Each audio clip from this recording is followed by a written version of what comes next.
Welcome back to my channel. I forgot to say my name. Oh no, what if you guys don't know who I am? Okay, I'm Johara. Welcome back to my channel. Better. So I just finished this book, the fourth book in the Ever After High series, fourth and final.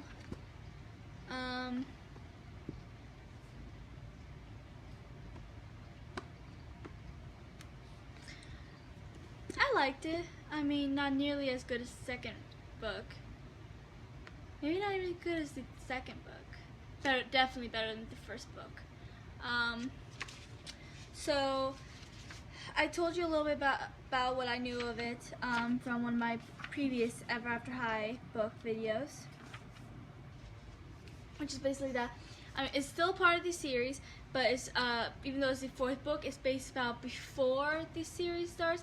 The first book is they're all heading to Ever After High for their legacy year, second year at Ever After High, and on this book is a bunch of the characters and their own personal journey that they went on right before school started, at the end of summer.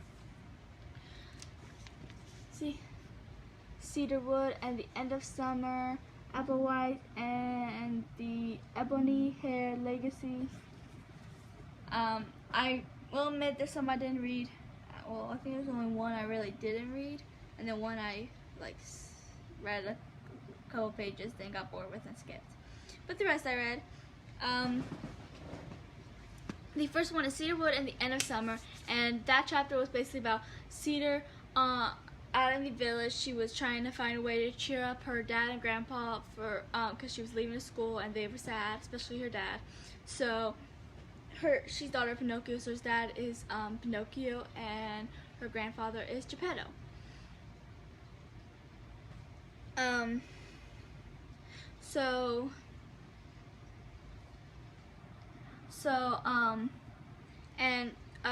there, which you also see in the third book, is how insecure Cedar is and how she hates not being able to tell lies. She hates that she can't keep secrets.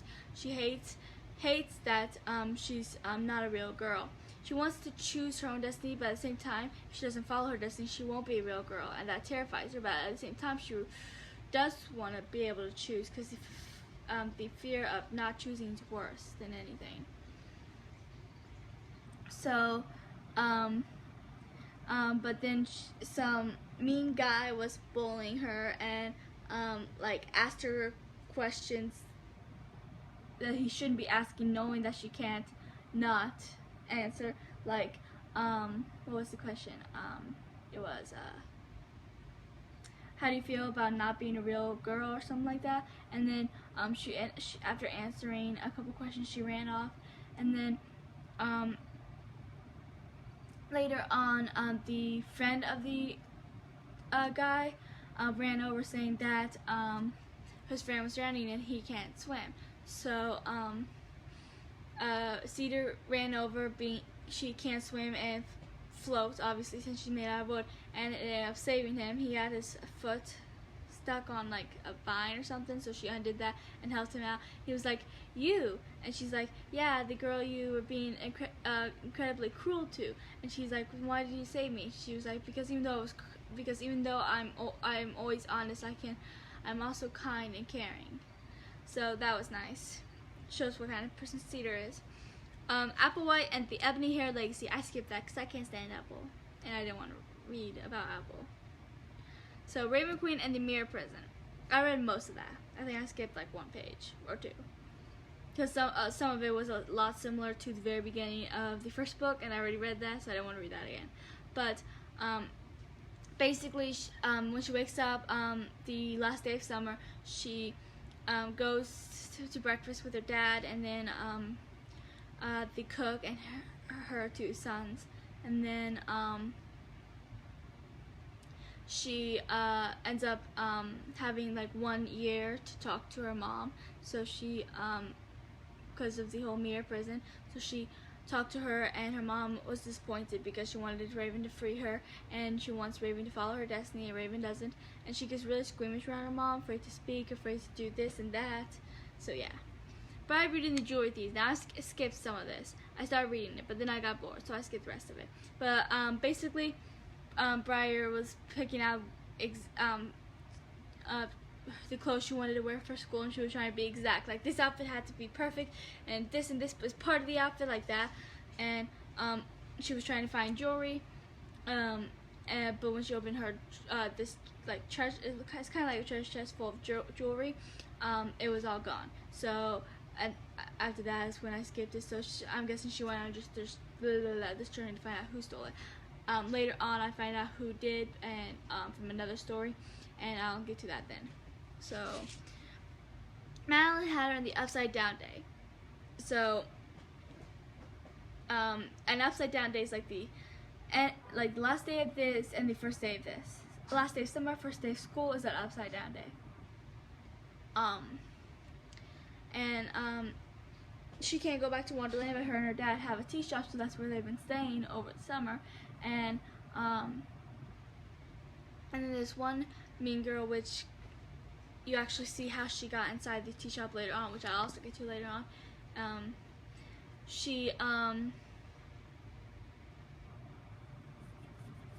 Lost my train of thought.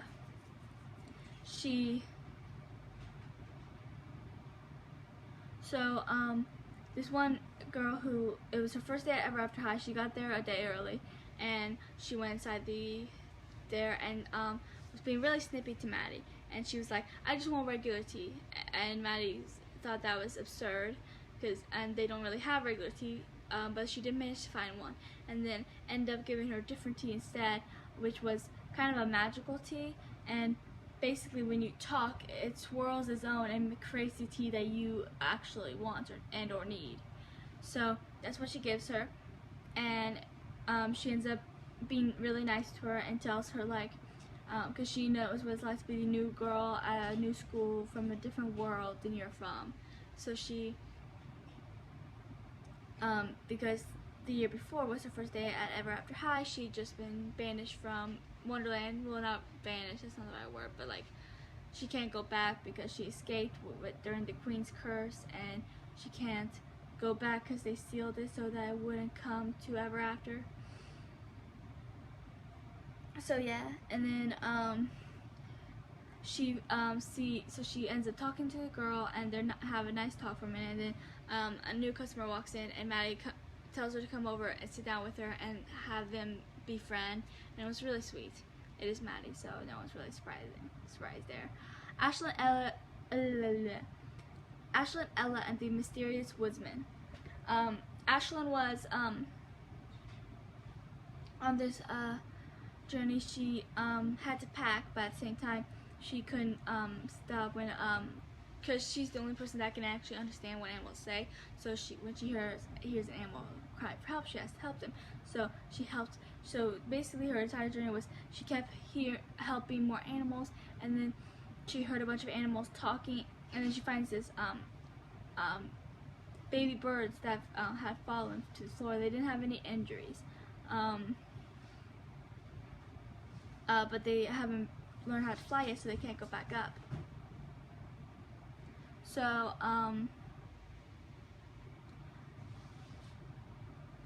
Ashlyn has to help them, and then she keeps hearing animals saying, look at that man, he has a bird nest, this and that, and when she turned around, the bird nest that was created was hung from a tree, but the Mysterious Woodsman was gone, and she started daydreaming because she doesn't want to marry a prince who's vain and selfish. She wants to marry a kind woodsman who cares about animals just like she does, but she can't.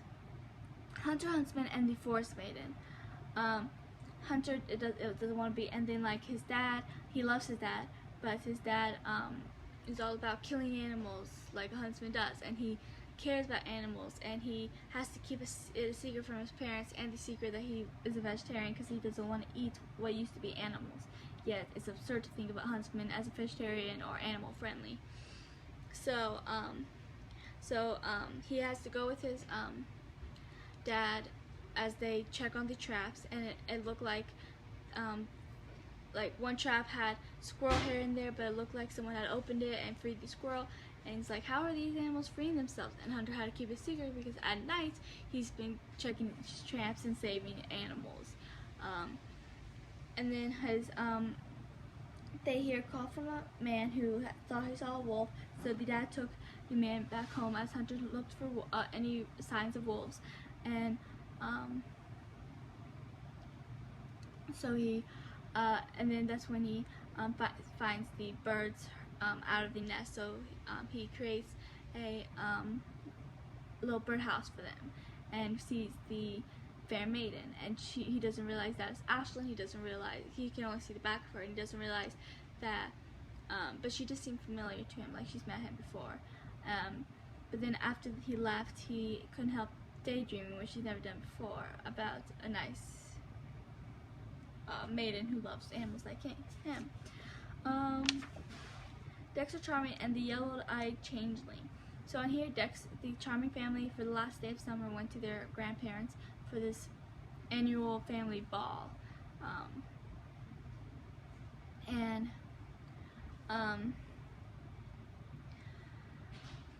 Dexter isn't like most of the charming men. He's more clumsy and this and that, and isn't much for the heroics. So, but the men and women were separated, and the men had to be the heroes while the women had to be damsel in distress. I'll get more into that in the next part. But Dexter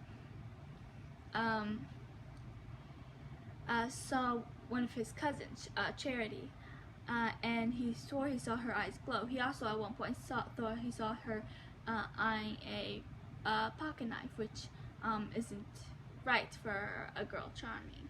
But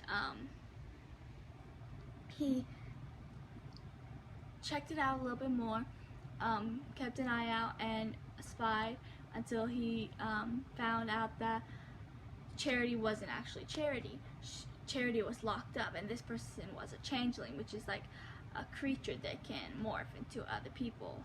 And so the changeling locked Dexter up in a cage next to Charity.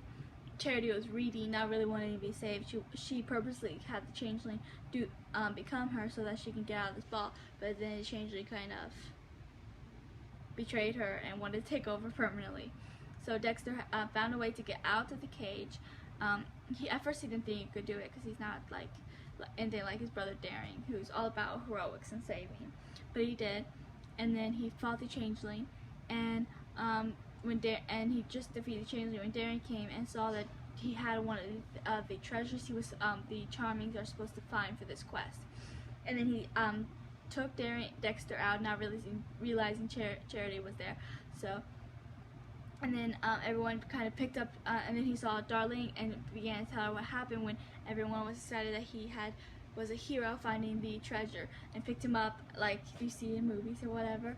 And he was like, I think she said dungeon. He said dungeon. And then Darling nodded and ran. And then she came back with Charity, and he didn't ask how she. Well, she did. He did ask how she did, and she like, don't ask or something like that. And they decided to keep each other's secrets because even though the world may not know their heroes, the two of them do and that's good enough for now. Darling, Charming, and the Razor Eel. Now this is kind of the same story but a little bit different from her point of view. They're at the family ball, and when the girls had to be damsel in distresses, she hates it. She doesn't want to be a damsel in distress, even though that's her story, her destiny. She wants to be a hero, as you see if you watch Ever After High season 3. That's when you find that out. But she ends up locking herself in a cage because she had to, and then she didn't mean to lock herself in the cage. She went into the cage and the door shut and locked, so she couldn't get out. She has a like knapsack, I think she said it was, that she keeps on her belt, which everyone assumes is like a hairbrush, makeup, this and that, when really she used magic to turn into a bottomless thing to keep tools and stuff in there in case of an emergency, which is unseemly for a charming woman, so she has to keep it a secret, except for maybe Dexter. So, but then all of a sudden it wasn't locked anymore, which she didn't understand, so she freed herself, and then she, in the pool was an actual razor eel, because the grandfather goes in all lengths to make sure the men can learn how to be heroic and this and that. So she ended up having to fight the eel, and then she, on her way back to the ball, she finds one of her younger cousins who's like 5, who wants to be part of this, but no one believes he can, because, well, he's just a kid. So she helps him find one of the treasures, and then brings it back.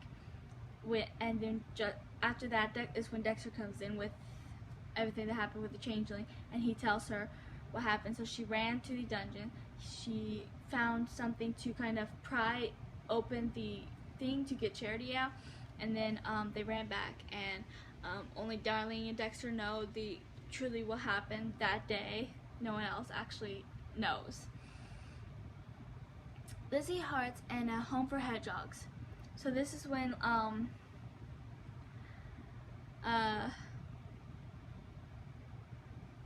Lizzie's Maddie, since she has her dad here, they have this tea shop they built, and they that's where they stay and stuff during summer. But Lizzie and Kitty don't have that luxury, so they're forced to, as summer, still be at the boarding school. So she's really lonely. Her and Kitty separate for a little bit to go on their own separate journeys, and Lizzie was decided to try and play croquet, but she didn't have a partner or anyone to play with her. So she has her hedgehog shuffle, and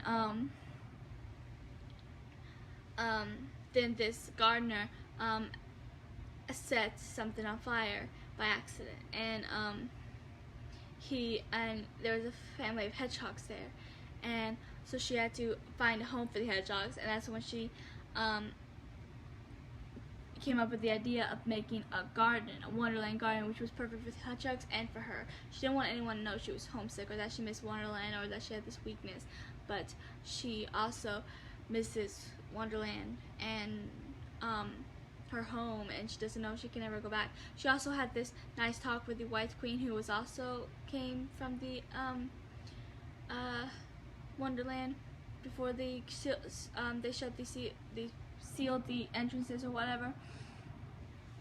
And the White Queen told her to relax, to think about her destiny and whatnot. And Lizzie's afraid of what her destiny means, since she can't currently go back to Wonderland. So yeah, that was that part. Kitty, Cheshire, and the Trixie Day. So here, it kind of makes you kind of understand all of the other adventures, because Kitty, what does she do? Well, for one, she went to the village Cedar lived in, and what's what I about? She was the one that kind of tricked the boy that was bullying Cedar into the water for payback for hurting Cedar, proving that she cares even if she won't admit it. Then what else did she do? She went to Apple's castle and went to the carriage, all invisible and stuff, and kind of whispered in her ear. Everyone was saying, "Oh, she's gonna make perfect Snow White, this and that," and she whispered in her ear, "Too bad." What did she say? She's like, "Too bad she was born with black hair and not blonde or whatever," because that was always her Apple's one insecurity, because she's supposed to have like this black hair just like her mother. Let's see, what else did she do? Apparently she's the one that stole Briar's jewelry. She didn't actually steal it, because she's not a thief, but she does misplace things. So she put it somewhere else, making Briar think she misplaced it or something. Let's see. Madeline had her on the upside down day. Okay, she also found that girl that was kind of being snippy to Maddie in the tea shop, wandering village of Bookends, and she spoke to her, and she was like, the girl was like, I just want everything's so odd and different from where I'm from. I just want something normal and something where things don't change. And so she decided to lead her to the tea shop, because she knows that's the opposite of what this girl wants, because it's the opposite of everything. So and then what else did she do? She's the one that made a wolf sound, making that old man that that I mentioned in Hunter's story, that who said he saw a wolf. She's the one that made the wolf sound to make him to make him get scared and all.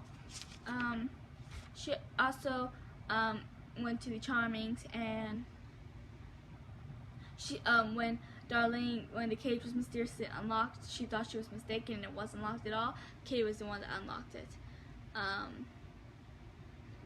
Let's see. And then at the end of Lizzie's journey, a book came out of nowhere, and Kitty was the one that pushed that, because she wanted, because Lizzie was been trying to plant Wonderland gardens, Wonderland flowers, and it's hard to build a Wonderland flower in Ever After. So she came up with the idea that if Lizzie builds a garden, maybe whole Wonderland grove, it will actually stay.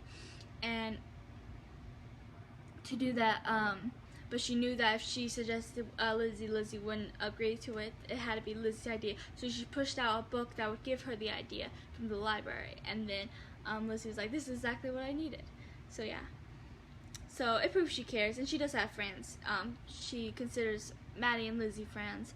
And then she said if she would consider anyone else an almost friend, it would be Cedar, because Cedar was really nice to her or whatever. Okay, so last thing is from the Storybook of Legends, The Tale of Two Sisters, which is mentioned a lot in the first book, and I was really curious about what that meant, what that tale was, and it finally explained it. So that tale is,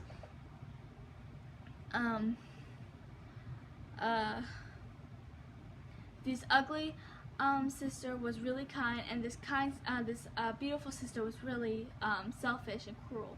So, and then the beautiful sister, long story short, they went on this journey to this well, and the beautiful sister wanted to get the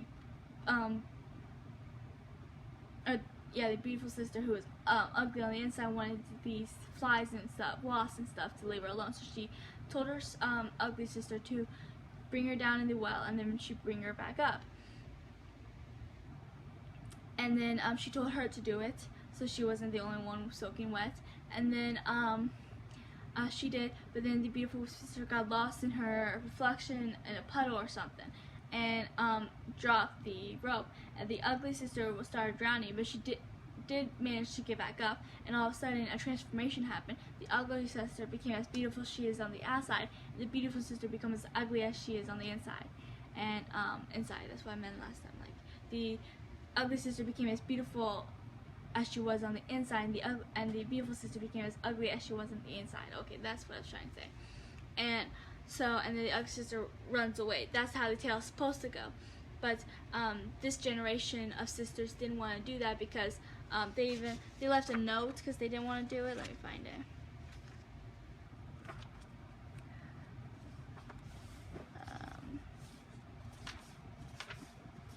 I don't want to be the mean, beautiful sister, and I don't want to drown my awesome little sister, Bruda, so I'm not going to do it. Besides, she's not ugly, and that's just mean to call someone that hateful word.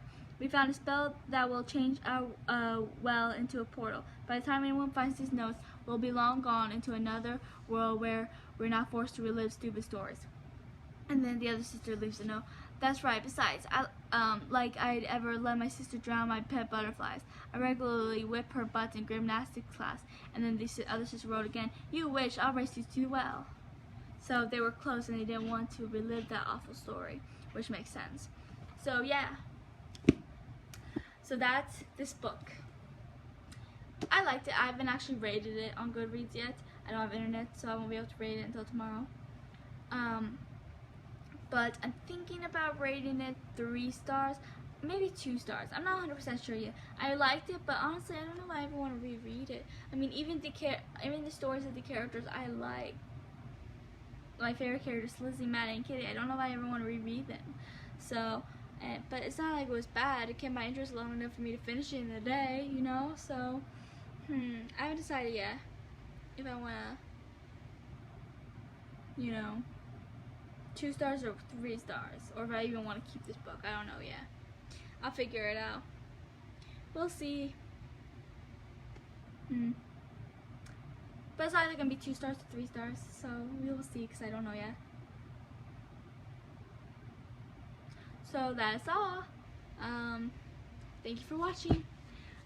Please like and subscribe and comment your feelings on this book. So I will see you guys later.